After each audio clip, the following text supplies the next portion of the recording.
Hi, everyone. Thanks for coming. This is Amit, and I'm here to present Traceability, a Wolf in Sheepskin.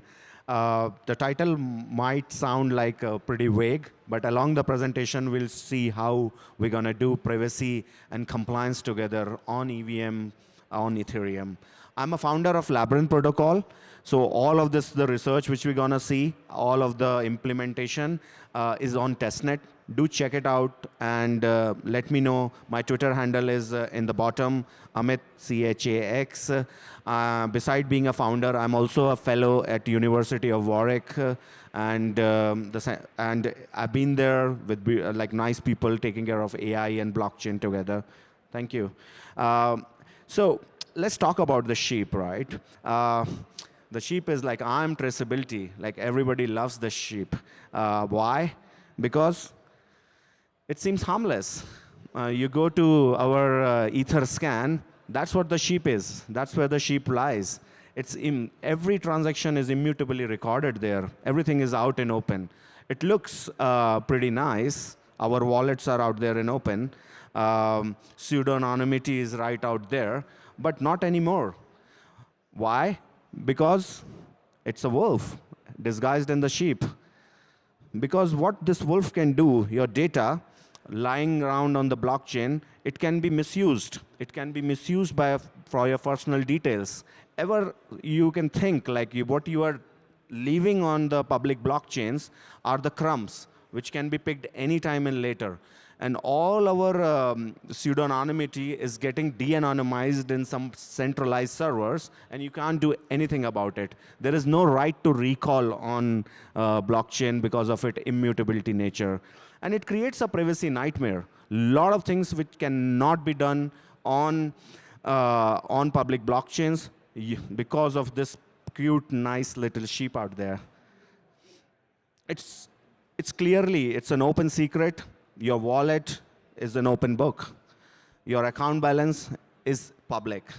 Everything what you do, your trade, investment, salary, the meme coin you have been buying instead of the token of the project which you are working on, the midnight snack, everything out is public. You take a crypto card, you start using it in the coffee shop, you're going to have a time-stamped history of your historical coffee intake, which also includes the location of a shop which you have been going. It's a privacy nightmare, believe me. Not many people wanted to use the public blockchain precisely due to this reason. But there is another fact of this, of the sheep. This sheep is very secure as well. We know Ethereum. We want to use Ethereum. We want to use the layer 2s because they are secure. We want to derive the security, but we want to derive the security while being private. So here we come. What's the flow of vulnerability? It's obvious, but still, you do transactions, it gets recorded in public ledgers, and that they're out in open. People can data harvest, it can link, and moreover, we have started using ENS. We are deliberately tagging our identity to a publicly available ID. It can be linked. Now you can look out at the Twitter, your ENS, your wallet address, all the history is getting recorded. What does it do? It creates a nightmare around privacy exposure, and it exposes you to a lot of things. What happens when this wolf strikes? And this is what happens. If you can see various hacks, the prominent reason sometimes is that somebody is watching those wallets, somebody is watching those large balances.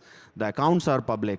There have been lost billions of dollars using public accounting, public ledger. People been prying on specific accounts, and precisely they can do because they can see every move what the account does. Some numbers, actually. 2.1 bill lost only in this year. Bybit hack, public safe wallet. People knew they were moving money in and out. How much money is there? What was the time? Biggest hack, similar hacks, WazirX, DMM, PlayDApp. Most of them are control exploits, public visible wallets making being hacked. Some of them are rug pulls as well. What is a solution? And there are various solutions which is being proposed. I think you might have heard of mixers like Jumble and Shuffle. but they come with the privacy night. They give you privacy, but they give you the extreme form of privacy. It's kind of a privacy which is also a bit scary for good people, because in mixers, bad people can come and also join you, aka Tornado Cache. It is nice technology. Everyone wants to use it, but it is also very tricky for good users to use it for a long time, because Lazarus Group and the terrorists can fund themselves using that. ZK proofs are one of the technology that can verify without exposures. But what we are working on is selective de-anonymization combined with the ZK tech, that you can reveal only the bad apples. So this is what the combination of privacy and compliance which we are doing. And that's I think, is the next iteration of privacy tech. So what are we talking about in this balance? We try to balance the zero-knowledge technology with the selective de-anonymization. Like ZK, you can derive privacy. There has been various attempts to do so. We use 2-3 implementation combined in our technology. What Labyrinth does, it provides privacy on EVM chain and arbitrary privacy, which can be used by any other smart contracts. You can privately swap, Uniswap, but this privacy is balanced using proactive disclosure of secrets. You can have specific transactional data controlled in a different setting, which can be disclosed to any regulator. So that's what it is. I have deliberately removed all the math. It's a sufficiently last day of a conference. We don't want to get bored with the math, but it is based on our a long research which we have been doing from past few years. It's based on 2 papers. They are on preprint. One is white paper. Another is a protocol spec. You can check it out. But let me go through on the very high level. What are we talking about in here? One thing I think which we were very certain about, that any form of privacy which needs to be given, the form of privacy needs to be given where users are. That means we, like I am and the people who I chat to, they want to use privacy, but they don't want to go to the different ecosystem. They don't want to use privacy in a different chain. Wherever the users are, you use your MetaMask wallet or any other XYZ wallet out there, you can onboard the users directly from there. And that's what it is all about. The privacy has to be deployable on where users are. There is no red pill, blue pill kind of a situation. You either be transparent or pick private and go out of the system where your friends are.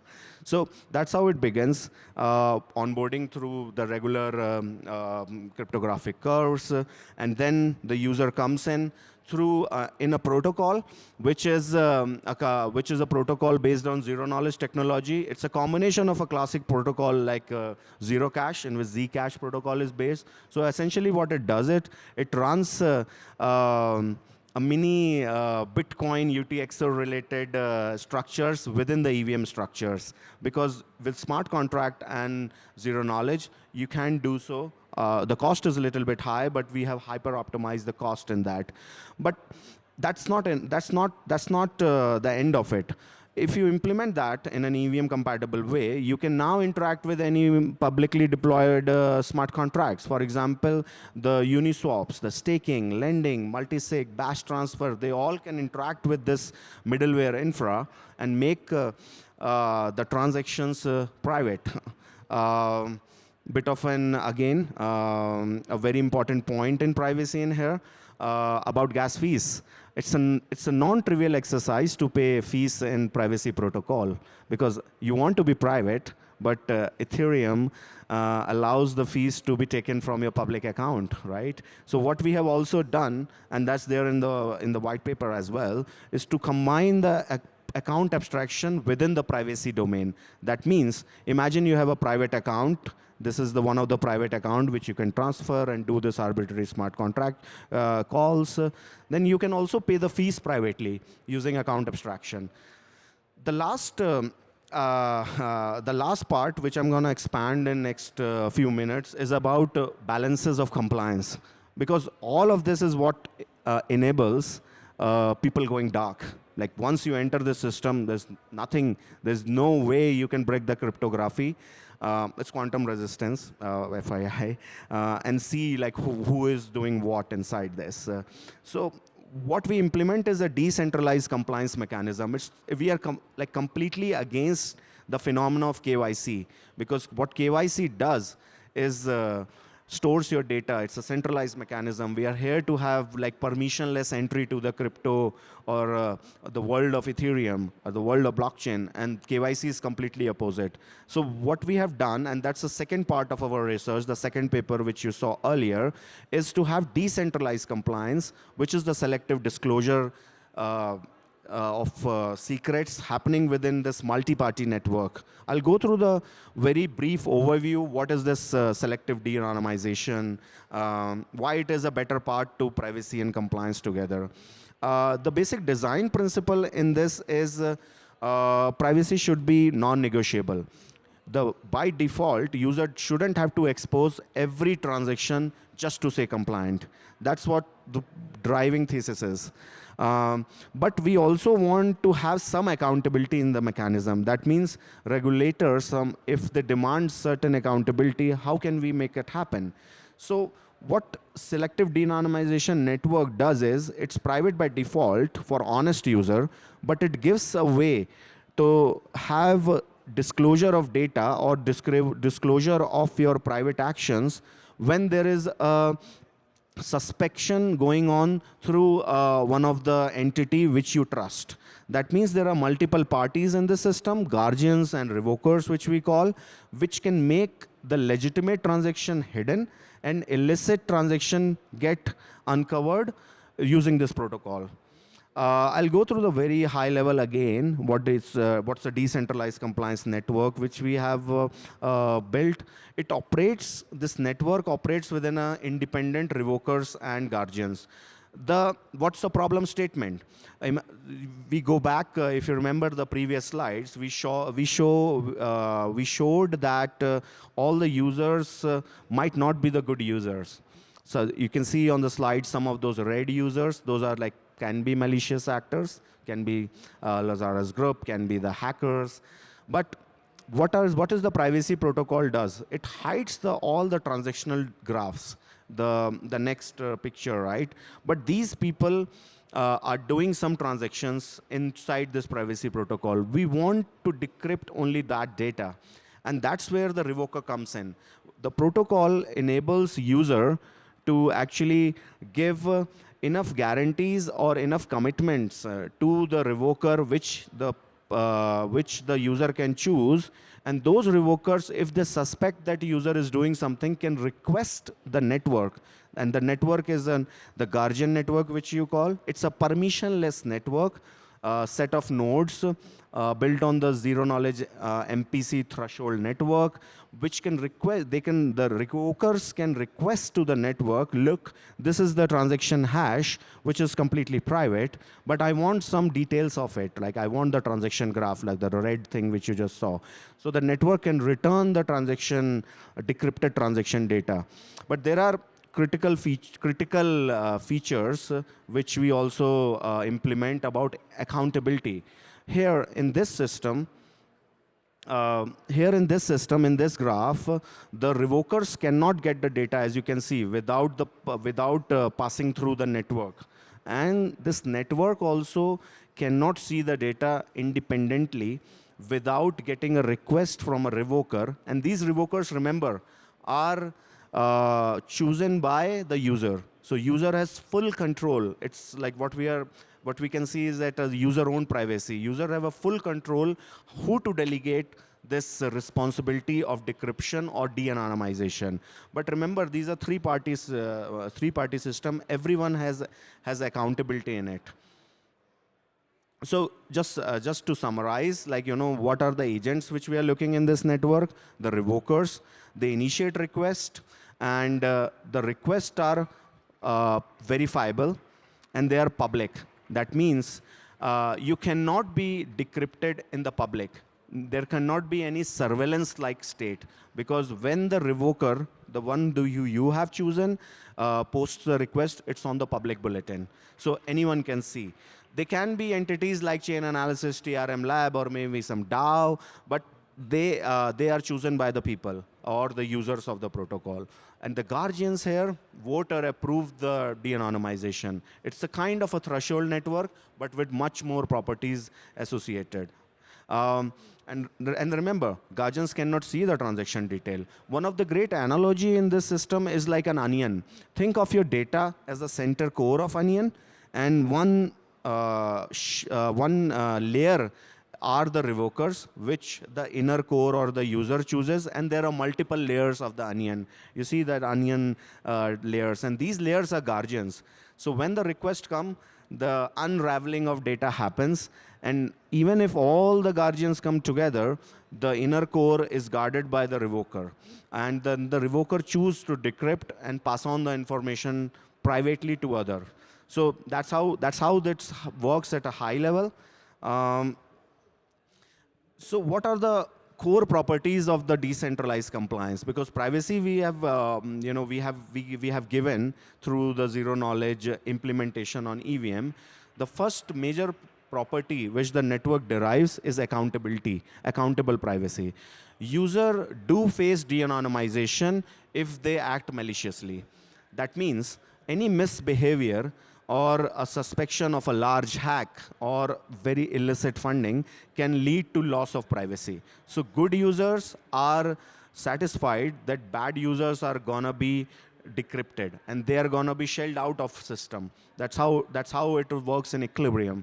Second is accountable de-anonymization.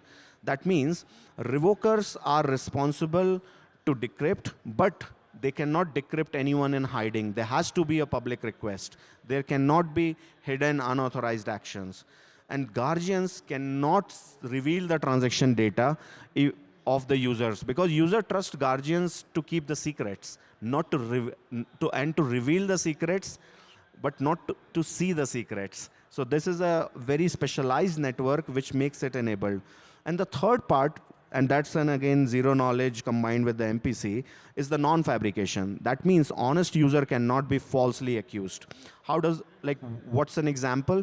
One way which can happen is that the revoker and the guardian come together and then say, this data which is getting decrypted, it shows that you are a malicious actor. Maybe the balances comes from this hack, but they cannot fabricate this, because user data which is being enabled on, because the protocol, let's say, is on Ethereum right now, which is currently deployed there, that data is getting verified or ZK-checked through this Guardian protocol. So there is a verification happening. That's why I said it's a ZK MPC kind of a network.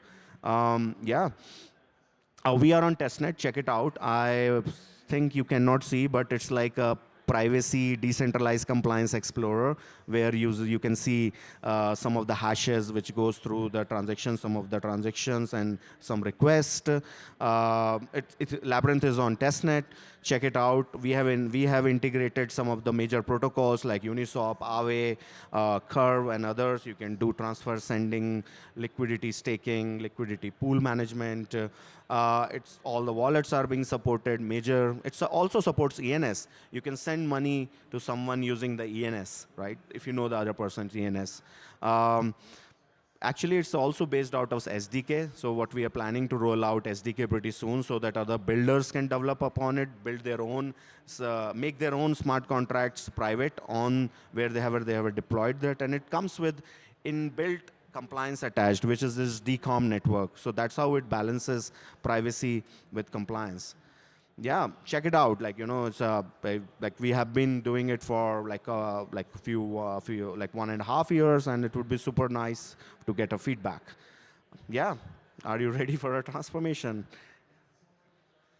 Feel free to check out the website. This is a QR code of website. It's labyrinth.ac. And if you have any questions, shoot me a DM on Twitter or even on a protocol handle. Thank you.